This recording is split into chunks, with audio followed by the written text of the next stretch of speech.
Hi, how are you? Good, how are you? I'm good. Sorry, I was just wrapping up a walk. No worries. Just before we get started, just want to let you know that we do record our consultations. It's on the form and everything, so just another heads up on that. Fine. Sweet. So before, that was it. So go ahead, and I saw you had a female Pitty, correct? Yeah, she's like a pit bull boxer mix. Got it. Okay. So go ahead and fill me in with any important information that you think I should know about.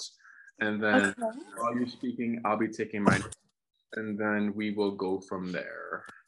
Okay, sounds good. So Maui is, I believe, between 5 and 6.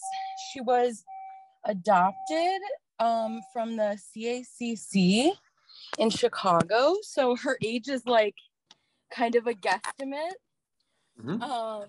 She is very friendly with people, but she is reactive with other dogs. So one of the things that when I first got her, she actually at the CACC had like great experiences with other dogs. And they actually said she was friendly with dogs and with people. And so when I initially got her, we would take her to the dog park, and we would take her with friends to like interact with other dogs, and she was pretty much fine. She would play, whenever she would initiate play with other dogs, she's always like a front paw kind of like introductory. Like she would never do like the socially appropriate introductions. You know how dogs like usually sniff and then they do that like circle. She never would do that. She would always like front paw them and would kind of jump on them, and dogs would always like be pretty reactive and they wouldn't like that. And so we'd always try to like, you know, if we had her leash, we'd pull her back or we would give her a correction. But then maybe like the first year I had her, so she was about 1, maybe 2 when I had her. She was at the dog park, and she wasn't with me. She was with my partner at the time. And she was attacked by like 3 dogs at the dog park. And so it was like, I don't know, I wasn't there, but I think she was like playing rough and they didn't like it. And then 2 other dogs kind of ganged up on her. And so then since then, she's very like defensive around other dogs and gets very nervous. So that kind of scared us off from the dog park. And then I like admittedly have been like very anxious around like reintroducing her in social situations, that I like fully take responsibility. I like took her out of a lot of social stuff because I was like, I don't want her to get hurt again. She was like pretty banged up on her leg. And she had to wear a cone for a while. And then she would like lunge at other dogs. So at one point I had a yard and she like jumped the fence and like went after another dog. So she's like seeking social situations, but just not appropriately. And then about a year ago now, my apartment in the city now, I have a front door that just opens straight to the street on Diversey. And there was another door to the apartment next to mine. And there was a pit bull that was exiting at the same time we were exiting. And that pit bull completely attacked Maui and latched onto her face and wouldn't let go. And the other owner completely panicked and was screaming, and the pit bull wouldn't let go. And finally I like told, there were 2 owners, I was like, go get water. And they got water and they poured water on the other dog to finally get the dog to like unlatch. And Maui had like, bite marks into her face. But so that was a year ago. But I'm like, I really want her to be more social because I like, you know, I can't take her to like places. And when I'm with people, like, she's fine. She's a little bit of a jumper, but she's generally pretty chill. But whenever there's like other dogs around, we have to like cross the street and things like that. So one of the things I've been trying to do is there's a dog park across the street from where I live. It's Cos Park on Diversey and Pulaski. You know that area? Yes. Yeah. So it's like a fenced dog park. There's like a dog run in there. So what I've been doing the past probably 2 months now is I'm walking her to the dog park, and we meet the dogs through the fence. And so far, she's been completely non-reactive during those situations, which has been really good. She'll like sniff noses with them, and her tail's wagging. And I try to like keep my cool too. I'm like, "You're okay, Maui. Like, everything's fine. Like, you're good." And she's like tail wagging. And sometimes she'll even just like sit and kind of just ignore that they're even there while they're coming up and trying to sniff her, which I think is good. But I haven't tried to like go in, because I'm just like, I don't know how to like correct her, and I want to make sure it's like safe. I don't want her to get hurt. But that's kind of where we've been at. But we haven't done any like in person like meet another dog yet, because I don't know what to do. And that's why I'm like, I want to consult an expert, because when it's in person, even still, like if we're on the street, she's done okay if we're like on the sidewalk and there's another dog and I pull her maybe onto the grass and they're on the sidewalk. She'll sometimes like bark and get a little reactive, but sometimes she won't. So it's like 50-50. Okay. So most of the time I cross the street. Got it. Okay. Anything else? No, I think that's about it. Okay. So goal-wise, you kind of want to get her back into that social setting of dog parks and just being like, basically just enjoying your walk, with no issues. Any other goals you have, or anything you want her to learn? If we could work on the jumping, that would be great. Okay. Yeah, just because not everybody likes to be like jump greeted. Mm-hmm. That would be like, that's like a lower tier goal, but okay. The socialization I think would be best for her, because she is such an energetic dog that having to like play with her independently, I think she would have so much more fun with dogs. Mm-hmm. Okay, and then how's she in the home? In the home, she's really good. She loves to play. She loves toys. She's obsessed with toys. Mm-hmm. She really likes playing fetch, but she's really bad at releasing the ball. So we usually do 2-ball fetch.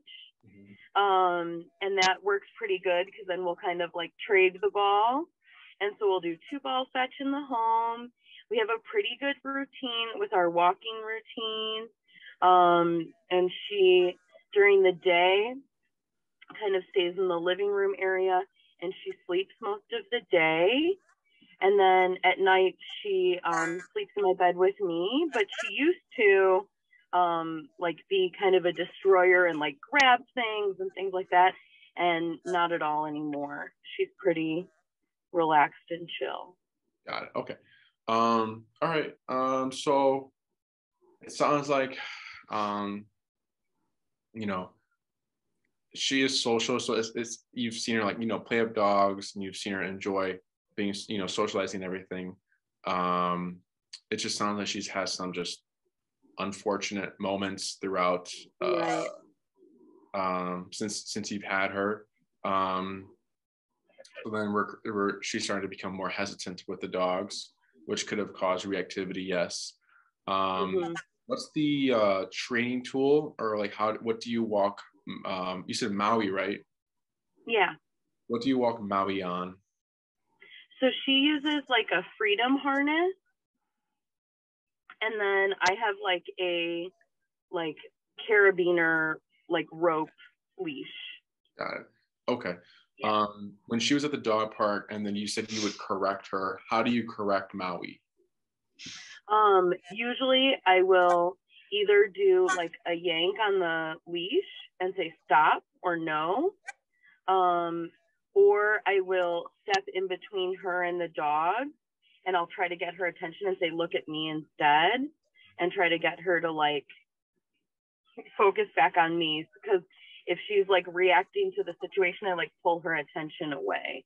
Got it. Okay. We'll talk about that. And then when she got out of the yard and she went into the dog, what did she do when she got to the dog? She like fully was like trying to attack the dog. So she like grabbed the dog and was like biting the dog at its like neck. And so it was really random because it felt totally unprovoked. But that only happened the one time, but I don't know if it was just, she was like, I don't know. That happened like 2 years ago. But we don't have a backyard anymore, but it did freak me out because I've never seen her like that. Okay. Yeah. Okay. So it sounds like again, she just is mistrusting the dogs, and I'm sensing a little of overstimulation. Overstimulation being like when you're, which is very common in dogs, is when you're taking your dog for a walk and it seems like they're always constantly smelling, searching, or looking for something to do. Like they're just like if it's like they're searching for the dogs. That's what overstimulation looks like.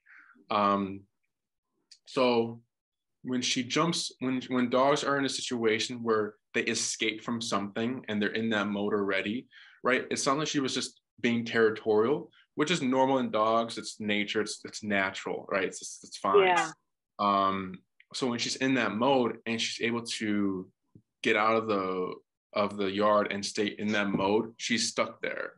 So it's a good example would be like, let's say in a prison, the prisoners are being escorted out by police. They're not going to act a fool because the authority is there and they're just like relaxed. Versus a prisoner escaping the prison, they're gonna, who knows what they might do. Same thing for dogs. When a dog is obedient and great on your walks, go, cool. But then one day the dog escaped and was out and like attacked the dog. But my dog's social and she's done all these things. It's just the act of escaping and getting away with something puts dogs in like a mindset or like a mode of like, I'm out. What am I gonna do? What's gonna happen, right? They're just like in that mode, which makes sense. So that makes sense. I don't really see it as something as out of the blue or anything like that. Territorial dogs in the yard are coming near the yard. Reactive is able to escalate it enough to escape the yard and can follow through to what they were in. So that makes sense. In the yard, she would like attack like animals that would come into the yard too. Like squirrels and possums and things like that. Like, and that I wouldn't like. I didn't mind as much because I'm like, whatever. Like, we would stop her. Obviously, like, we don't want to have like all these dead rodents around in our yard, but it was also like, she's a dog. She's going to do those things. Like, that's part of her nature. Like, I'm not going to necessarily, I don't know how to stop that either. Yes. And we'll talk about that as well. Yeah, as we see these certain behaviors, like you said, it's just nature. That's just how they are. So it makes sense and it's technically valid in a dog's world, but how it translates to humans, it doesn't. We can't have that of like, her being reactive in the yard and then following through by going and attacking dog, person, animal, whatever it is. Because that could be unsafe. Yeah, because if she sees a possum on the other side of the fence and she's willing to climb this fence and go for the possum, because since she's been practicing that behavior so much that she's like, well, mom lets me do it, so I'm going to follow through. That's another. So there's like a yes and no. If we want to fix that, it's kind of like playing it by ear. That makes sense. Yeah. That makes sense. No, that makes a lot of sense. Cool. That makes a lot of sense. But your primary and things are different now. Like I said, I don't have a backyard anymore, so she doesn't have as much free reign to do all of those things. Now she's like strictly a leash walker. We only do like leash walks, and then we go to the like Cos Park dog park, and we only go in when no other dogs are there. Yeah. Okay. We don't have as much encounters with wild animals as we did before. No worries. Okay, and then the next thing would be how you walk Maui. So harnesses is going against of what you're trying to accomplish. Harnesses are meant for pulling. Harnesses are worn by huskies to pull sleds. We also put harnesses on our protection dogs. The reason why these tools are used on these types of dogs when they're doing this type of work is because harnesses, dogs have what's called opposition reflex. Do you know what opposition reflex is? No. So basically, when you pull back on a dog on a harness, they want to go forward. When you pull forward, they go back, left, they go right, right, they go left. They always want to go against the tension that's being communicated to them. So for huskies, the reason they use harnesses is because once they start pulling and they want to go even more, they just want to go against that pressure. Same thing for protection dogs. When they're trying to create aggression and frustration, we'll have the person in the bite suit across from us. I got the dog in a harness. I pull back. I release a little bit. Pull, release. So I'm like tugging with the dog because they want to go forward. When I pull back, I let them go forward for a little bit, but then I pull back immediately. So now they're like getting frustrated because like, I want to go forward, but I can't. So then they start to show the aggression. I let the leash go and they go and bite the guy. Right. So harnesses here would be going against of what you're trying to communicate to Maui. I know you've probably seen a no pull harness sticker or all these things. They're oxymorons. From what we've seen, they technically don't really work. If we are in a special situation where the dog has like trachea issues, right, things might take a little slower, but we can still get there. But if we have the option to not use a harness, we're going to immediately do it because it's going to be a struggle. Because to kind of give you the answer to all these problems is what we need to do first is get her to just learn how to walk on a leash in a structured and I guess disciplined way, right? So if we have a harness on her that's telling her to pull, right, we're feeding into that frustration, into that overstimulation. So she's just in this mode of pull mom, pull mom, pull mom. And that's where we get all the reactivity because she's so frustrated because of the tension. If she's pulling you a lot, or if she does become reactive and she goes towards a dog and you pull her back, it's being escalated. Pulling back on a dog escalates, pulling up, right? If you had a slip leash or prong collar, whatever it is, pulling up on a dog de-escalates a dog.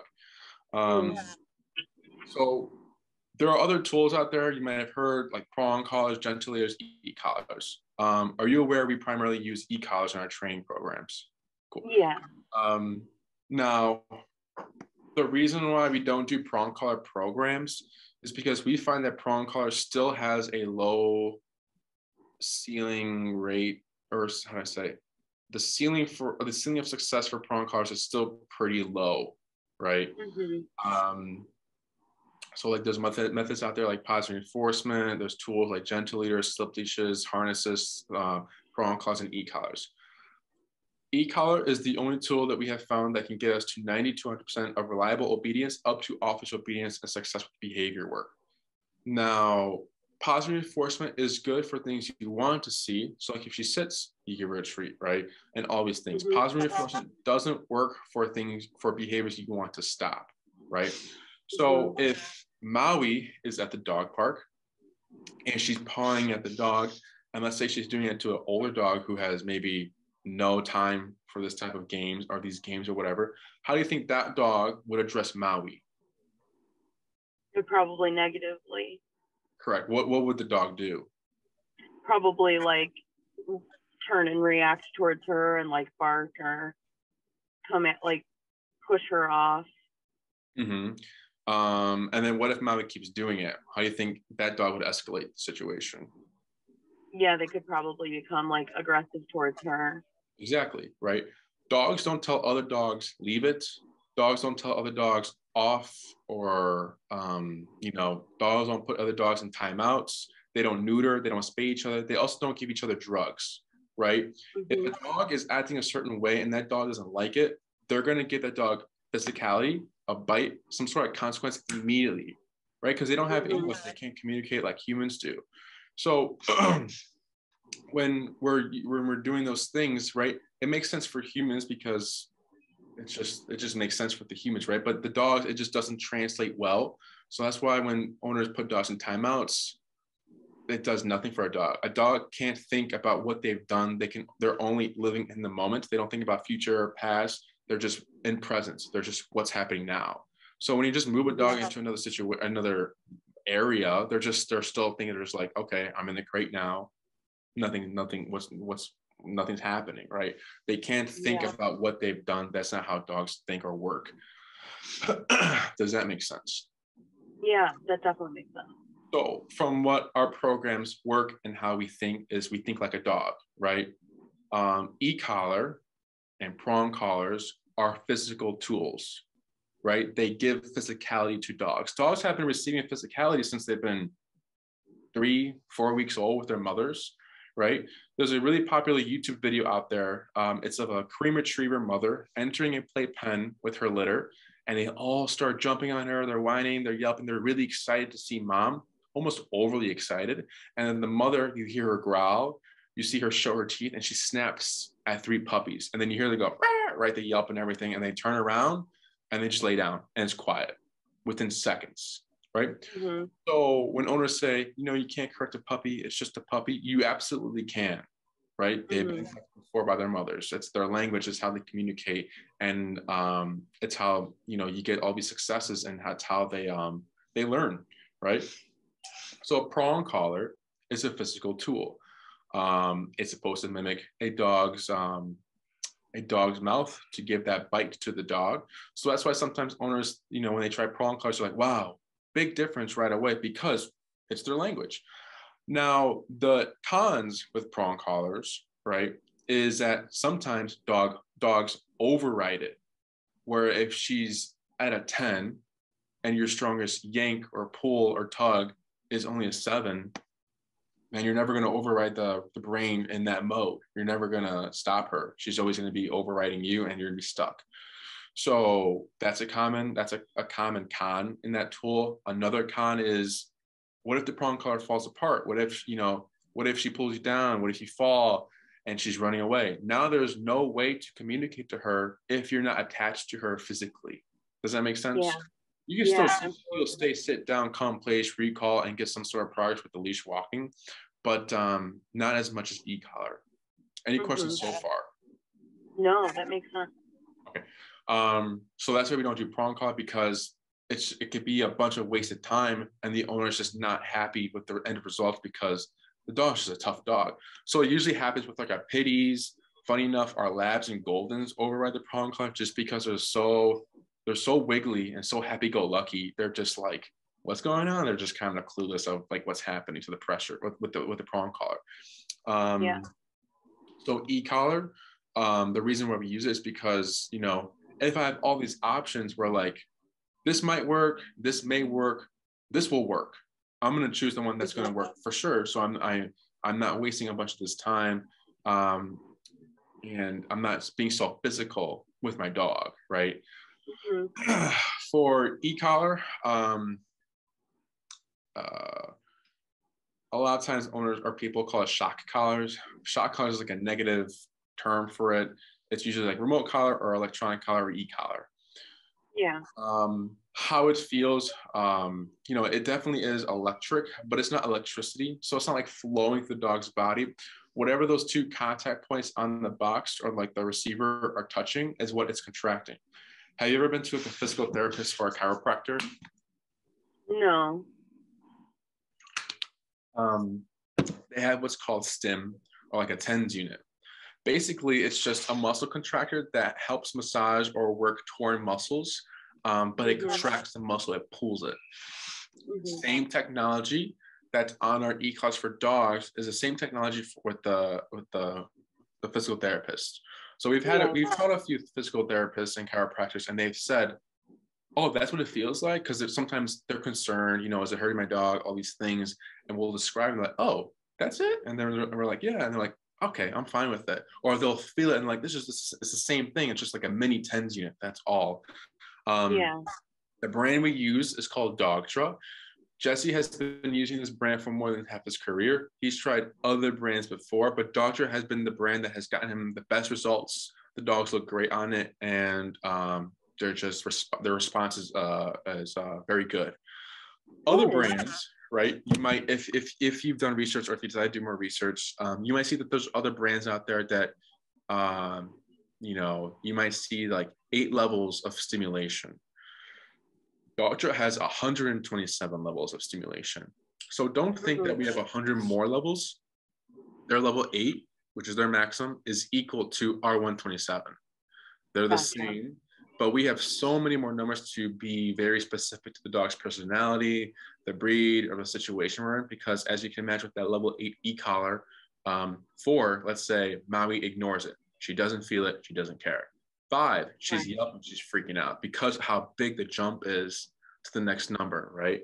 For Dogtra, 30 is too low, 40 is too high. We can go to 35, 34, 36. We can find the exact number that's having her become most responsive, but it's also not like overwhelming her or freaking her out. Does that make sense? Yeah, absolutely. With this brand as well, it's another thing. We noticed that this has a duller stimulation than other e-collars. So we've noticed some have sharper feelings, some have dull feelings, some are longer, it's very different. A lot of them have a different stim. So the way that the stim is delivered by Dogtra is also why we always use Dogtra for our dogs. Does that make sense? Yeah. They're waterproof. You get a mile to a half-mile long range.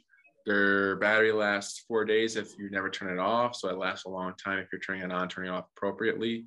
Easy, very simple to use, nothing too complicated.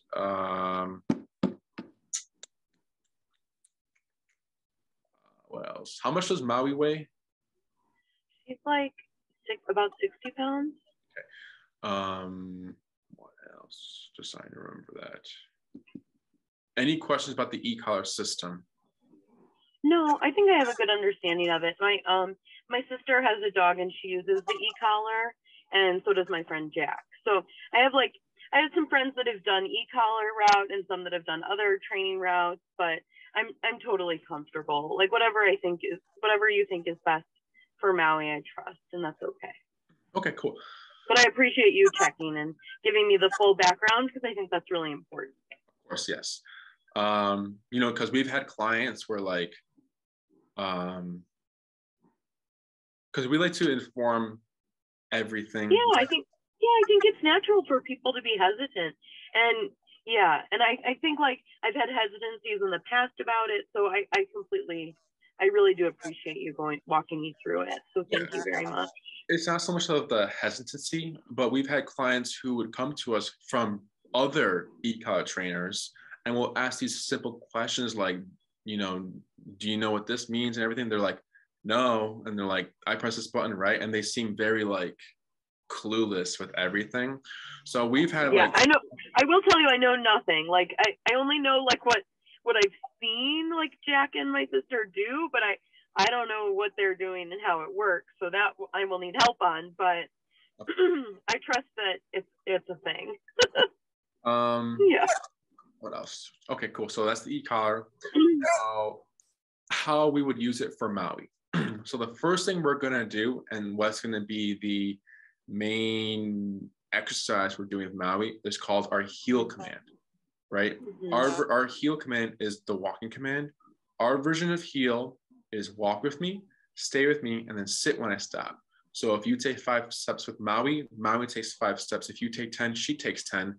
And then when you come to your stop, she's to automatically sit with her shoulder parallel to your leg with a loose leash in any environment. I don't care what's going on, dogs running around, dogs smelling her, whatever it is, it's that strict, right? So we're teaching this first because I know let's say she wasn't a puller. She didn't pull you. She, you enjoy your walks here and there, but it's just when a dog comes, it's, oh, sorry. She's a puller. We're using this exercise. One sec. Okay, they got it. We're doing this exercise for many things, because sometimes owners wonder, like, how would making my dog walk nicer on a leash affect the reactivity, right? It's not so much the obedience we're focusing on with the heel, but it's the psychology and the idea and the discipline behind the heel. That's what's going to matter for the reactivity. Because if our heel is very concerning, right? We have the e-collar on, we're at a certain number where she's very like, okay, I feel it, it's concerning, I got to listen. Technically, she shouldn't care about anything else. Technically, she should be more concerned about the heel and the e-collar and you, right? So that's the idea behind it. The obedience is like a plus, since we are doing pulling, leash pulling, it could be another like main thing. So when we're teaching heel, the first another reason why we're teaching heel is for her to understand what the e-collar means and how it turns on and how it turns off. Maui will never know that you are the one pressing the button, because there's nothing connected to you and the feeling on her neck. Prong collar, harnesses, flat collars, gentle leaders, dogs know that it's coming from you because there's a leash and it's real, that's connected to the feeling as well, right? So e-collar tends to, what I'm trying to say is it's non-confrontational, right? There's no yelling, there's no yanking, there's no arguing, right? Because she doesn't know where it's coming from. She thinks it's the universe. I've had owners say Big Brother speaking or whatever you want to call it, but she won't know it's coming from you, right? She only knows association. So like, if I feel this, it means to come to mom or whatever it is. A common thought process people have with the e-collar is that dog does the bad behavior, you blast them or whatever it is. That's not how we teach it. There's a lot of shaping first, and then, we can get to the point where if she's not sitting when you want her to sit, you can use a button. But again, there's a lot of shaping first before we get to that point of, you're not going to sit, I'm going to blast you. That's not how it works, right? That's called punishment training. So like when you see a dog who's been like trained in that certain way, when they sit or they're not sitting, and then you tap them or use e-collar to make them sit, they sit in a way where they're kind of looking confused. They'll put the butt down, but they're just kind of like they're like, okay, what's going to happen next, right? Versus just simply putting the butt down, that's all. So there's a lot of shaping that needs to happen first before we dive into like behavior stuff and all that intensity stuff, right? Yeah. So leash walking is being accomplished in the heel. Reactivity, it's something for her to kind of go towards or to like focus on. And then her having an understanding what the e-collar is before we go into like her in the yard. Let's say eventually you get a yard, right? And then, she's barking. You're able to, at that point, when you're using the e-collar, she'll have a better understanding of it, so that the behavior or whatever you're trying to address is easier, right? So like, if you just slap an e-collar on a dog and then she goes and she's reacting in the yard and you start using the remote, it's going to be very difficult for her, because she's going to be wondering, does this turn off eventually? Like what's going on here? What is this on my neck, right? So the heel is a preferred first exercise we like to teach. There's a spectrum of how reactivity kind of progresses. So usually the first thing that goes away, if there's any, which doesn't sound like there is, human reactivity. That's the first thing that goes away when you teach heel without you having to directly address it. So it just goes away. So like dogs who are very overstimulated, who barks at humans, it just goes away on first lesson. We don't need to do anything there. The next thing, how it progresses, is calm dogs. Then it's fast moving objects such as runners, scooters, bikes, and then it goes other reactive dogs, and then it's you turn the corner and there's a dog there. That's the reason why that's last is because we can't predict that. It's just right. Yeah. So basically, we teach you heel. Let's see what it fixes. You come back to us, or we notice that okay, she's not reacting to dogs anymore, but it's when the other dog reacts to her, she has a problem with. Okay, then we'll focus on like maybe controlling a a controlled environment where we're having high energy dogs around her and she's seeing how she handles that energy there. Does that make sense? Yeah, that makes sense. Cool. What else? So ideally, we would want to address the reactivity first before we begin to socialize her, right? Yeah, I think that, yeah, absolutely. Do you have any friends who have dogs that, you know, you would want to have her, you know, introduced to, or you think she'd be, you know, a good match for?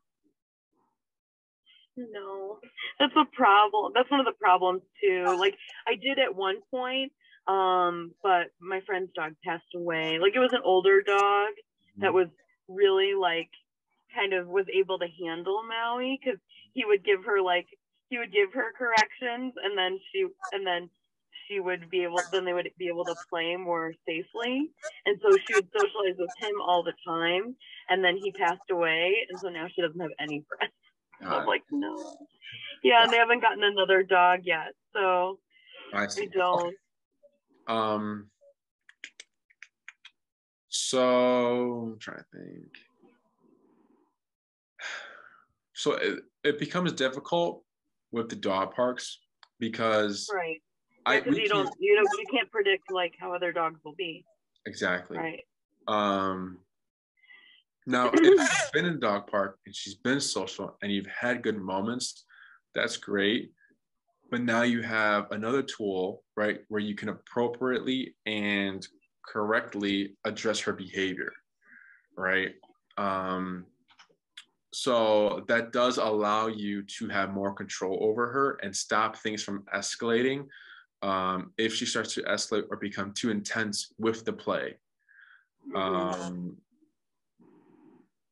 What is it? What I would do, what I recommend, is she's never started anything in a dog park setting, correct? It's always been the other dog. Never like anything aggressive. It's just been the like front paw situation. It's never been like her being aggressive overtly first. No. Okay. So for me, dog parks aren't really needed in a dog's life. So if you find that you're taking her because she has a lot of energy or just like another outlet, this version of your walks, right, is going to, how do I say, when you start to notice she's not being reactive, right? Yeah. It's going to cause you to do more walks and take her to more places and enjoy her more, which then is going to make her more tired because it's very mentally draining, right, to keep that shoulder on your leg the whole time, which in result, you might notice she's going to be more calmer and more relaxed when you are done with the walks, because physically, yes, right now she's getting the exercise, but mentally, technically nothing is happening there, right? Right. So yeah, she'd be working more. Yeah. Yeah.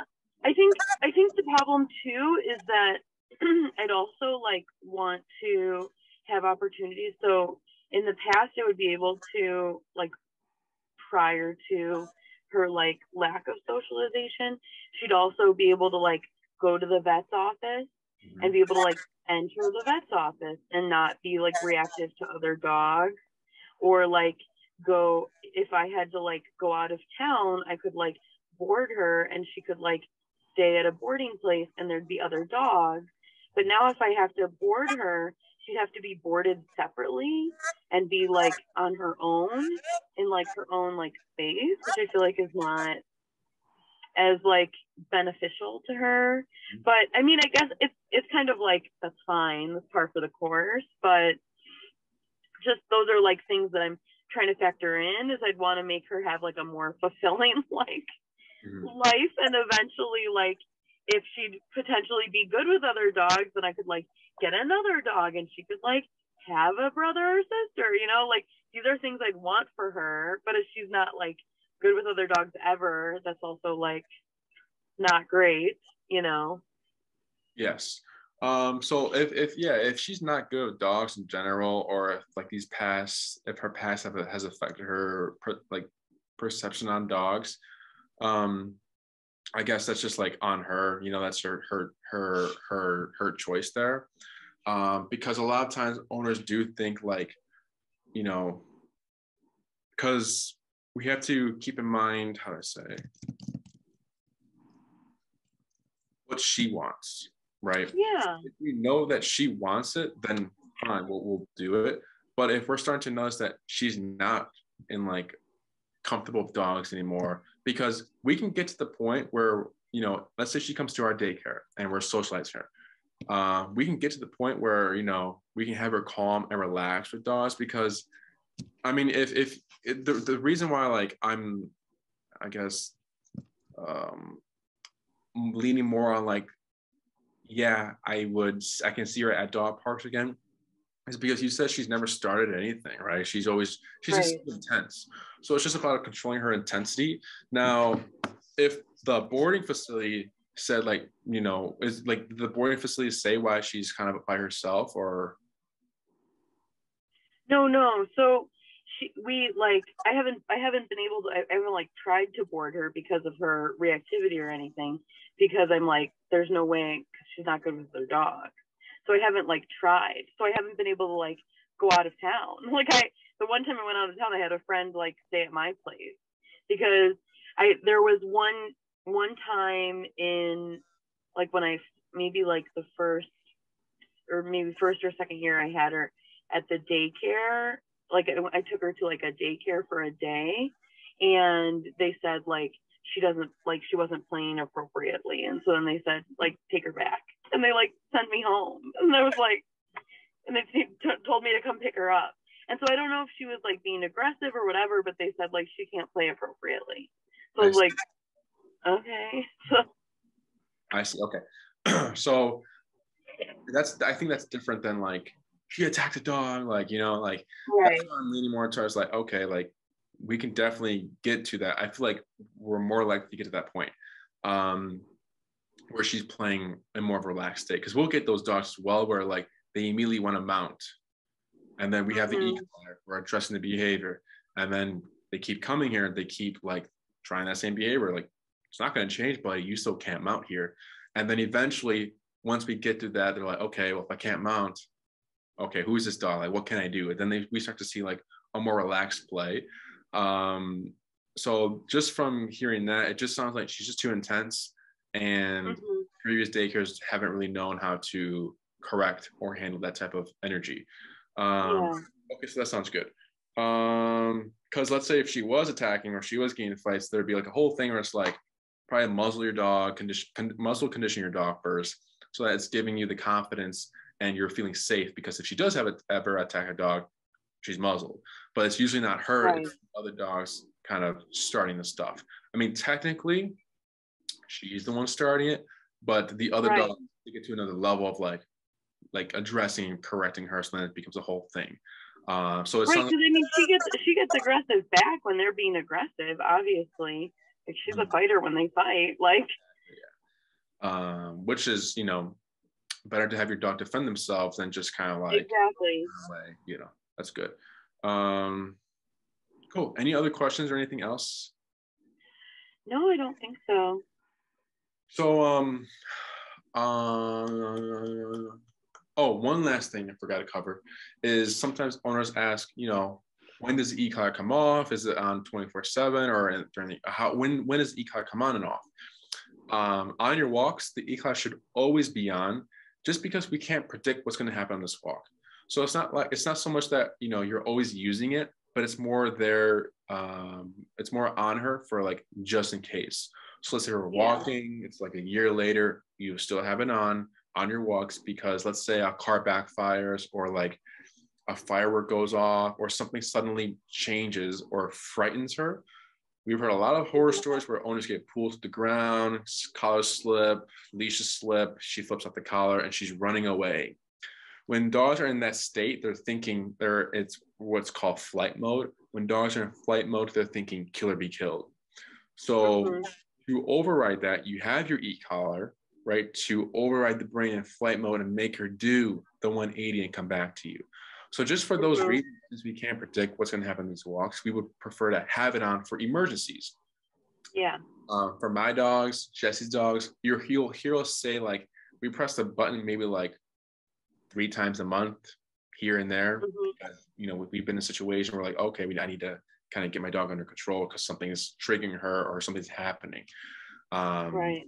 In the home, you said she's a good girl, then you don't need it on. She's fine. You're going to have guests come over 30 minutes prior. You collar her up. She's going to start jumping. You correct her. And if you find that she's relaxed throughout the rest of the guest's stay, you can take it off or you can keep it on just in case. Maybe she's doing good with the jumping, but then you get a guest who's like afraid of dogs. You can use the e-cloud to give space and do all these different things, you know, to help your guests out. And it's going to make your guests feel more comfortable because they're going to be seeing, oh, wow, like she has control over Maui. Like I feel comfortable, and it's just going to be, everyone will be happier. Yeah. So in short, the e-cloud is only on when you need it. Does that make sense? Yeah, definitely. So program wise, you know, is there a program you had in mind, or did you want me to go through the programs for you? Yeah, if you could go through the programs with me, that would be great. So we have in-person, which is the one-on-one.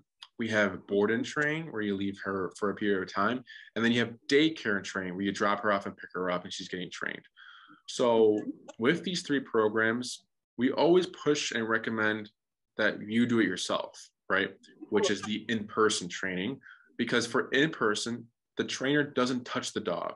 We're only instructing you verbally, and we're telling you what to do, because at the end of the day, you're going to be the one walking Maui. We know what we're doing. We can get, you know, results very quick and very fast. But it's okay. Sorry, I thought when you were saying like, what are the types of options? I thought you were going to tell me like the amount of sessions and things like that. I definitely want in person. She doesn't need like, I don't need you guys. I want to do it. Got it. Perfect. Okay. I'm the one that wants to do it. So for sure. Okay. So you said in person, right? In person for sure. Got it. Okay. So for in person for sure. But what I'd want to know more about is like, what would be like your recommendation or like prescription, if you will, of like how many sessions do you think? I know obviously you'd want to like meet Maui and see and like make determinations, but how many sessions do you think, and how does it typically on average go for in person? Just so I have like a good idea, because part of too, and this is like kind of frustrating, and so I apologize in advance. But I'm going out of town for the summer. I'm taking her with me. And we're going to be like living in Wisconsin for 2 months. And so if it has to be, what we may do is potentially like call you when I come back, or potentially do some training before we go to Wisconsin together, and then continue training when we come back too. I'd like to do some training before we go to Wisconsin, because I'm going to be at a summer camp, and there are other dogs at the summer camp, and so I'd like her to be not so reactive with the other dogs. But I know we're on like a little bit of a limited time, and I'm sure your schedule's busy. So I want to kind of see what's best for you and how your time works. Yeah. So me and Jesse have assistants, and those assistants handle our calendar. So we don't really know how our calendar looks in the future. They're kind of handling all that. So after this conversation, Tina, my assistant, is going to be reaching out to you, and she's going to be giving you all the programs I'm talking about. I will talk about the e-class I recommend, and then she's going to be asking for your availability. Based on your availability, it'll depend on which trainer you go to. So if you can only do like, you know, a weekday, I'm unavailable on weekdays sometimes. Jesse might be your trainer, and he'll probably get it, you know, just depending how who's available and how many clients we have, because we are getting busier because nicer weather, owners want to train their dogs outside, all this stuff, right? Yeah, of course. You would have to speak to Tina about that stuff. Yeah, that's fine. Which, you know, we work the availability. But cool. So yeah, that shouldn't be an issue whether we do it before or after. Again, it just depends on you and like the time and like whoever, you know, the calendar and all that stuff. Okay, but do you have like an estimated of like how many sessions or things like that, or how that kind of breaks down? Yeah. So we have the 3-week program, the 6-week, the 9, and the 12. If your main concern is just the reactivity and leash walking, that's it. The 6-week program is great, because 2 classes will be on heel. Let's see what happens, see what changes need to be made. Their 3rd class could be focusing more on the reactivity. fourth class and fifth class. If you are interested in, or are you interested in recall? Oh, is that like having her come back to me? Mm-hmm. Yes. She's pretty good about that, actually. Okay. So we might do like a class on that, just because since this tool gives you off-leash recall, it's great for owners just to have like that, what's the word? To fully enjoy e-collar. It would kind of like, I don't like using the word suck, but it would kind of suck if you don't know how to use it for recall, because it gets you that off-leash reliability, because there's a specific way we teach recall with the e-collar, so there are no failures for her. Okay. And then maybe we have a class. Oh, sorry. Go ahead. No, go ahead. 2 classes heal. Third class, if everything's going great, we can do the recall there, or we can do like what is it? We can do the recall there, and then 5th class and 6th class could be socialization sessions, how to introduce her to dogs. If you find a friend, or maybe at the camp, you pick a dog that you want her to play with, and you can do this socialization exercise with. That's if we get that done before you go to Wisconsin. So 6-week, again, if your main concern is just the reactivity and leash walking, 6-week program is perfect. If the 9 and the 12-week programs are there, if you want more, so more meaning like more obedient stuff, right? Obedience is to be your main concern. It's more of the behavior. So maybe you do the 6-week, and then you're like, wow, like I want to learn more. You can buy a 3-week program, and you can always buy more classes. Or if you're like, that makes sense. Or if right off the bat, is it possible to do like, if I wanted to do like the 6-week, to do like 4 weeks and then do like 2 weeks after camp? Or is it like one of those things that needs to be done like systematically, like in 6 weeks? So you can kind of do whatever you want. We recommend, it's usually an hour once a week, 6 times. But if you tell Tina ahead of time, I'm going to be out of town these dates, that's fine, and we'll just continue where we left off. There doesn't need to be back to back. If anything, we always recommend owners take their time, give space between the classes, or like usually with that last class, that 6th class, we tell every owner, like, you have 1 class left. We can either just continue on with the calendar and the schedule, or you save it until when you need it, because you own and you bought these classes, so they're there with you forever. So let's say you get another dog later on, and then you use that 6th class to like, hey, Enrique, I got another dog, let's socialize them, and then I can help you for the last class. Right. Yeah, because what I'm picturing is potentially like really helping Maui with shaping the heel, and like you're describing, like getting that heel in order, and helping her with those skills. And then if I can just even have those skills foundation, like having that foundational skill, and practicing that all summer, and then if that's like really locked in, and then when I come back after Wisconsin, then we can potentially like find a dog to then like add in the rest of the after that, because you said the first 2 are heel, and then you said the third is, what did you say? The third just depends on how everything's going. So let's say you come back, you're like, Enrique, it was awful, or like, let's say Enrique, it was great, but then there was just like 1 dog who she just kept reacting to, and I was struggling. Gotcha. Go over that. Okay, cool. So I think that would be great, because then if we could do those, like get that shaping in order, because then I'll have like some really good foundational skills to like really core. I want to have that to then practice with her, because I really just want to have some good things to practice and train with her while I'm away. Yes. So that way I'm set, and then when we come back, I'm sure we'll have experiences that I can tell you or Jesse about.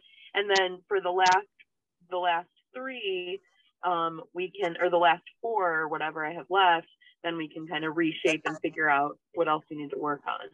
Perfect. Cool. That would be great. Yeah. What else?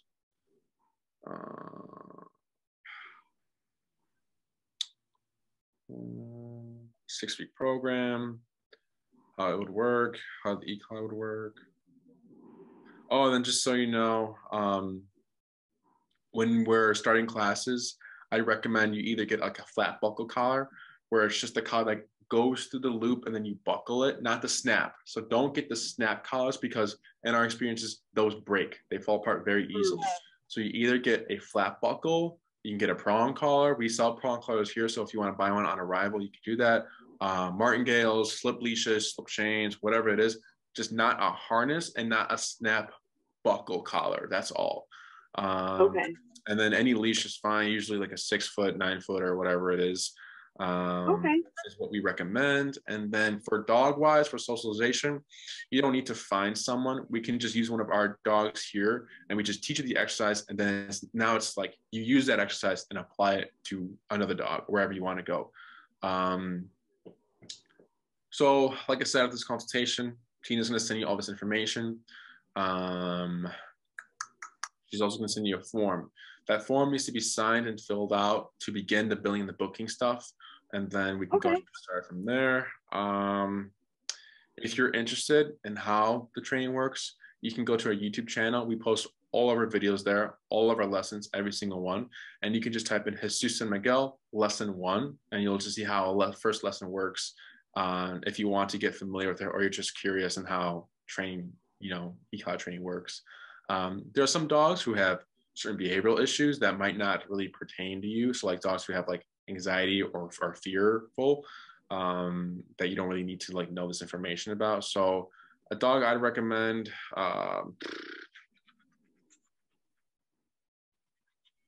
it should say in the title what kind of dog it is. So if you read a title that sounds familiar or similar to your case, that'd be a good watch. What else? Any other questions? No, I don't think so. Cool. If anything does pop up, feel free to email me if you think of another question or anything like that. But other than that, just keep a lookout for Tina's email, which should be sent out either today or tomorrow. Or no, it's probably going to be sent out Monday, since tomorrow, I think she's... Oh, yeah, since tomorrow's Sunday. Yeah, it's Mother's Day. Yeah. No worries. So just keep a lookout for that, and then we'll be in touch. All right. Thanks so much, Enrique. Nice to meet you. Of course. Enjoy the rest of your weekend. Enjoy Mother's Day. Thanks, you too. Bye. Bye.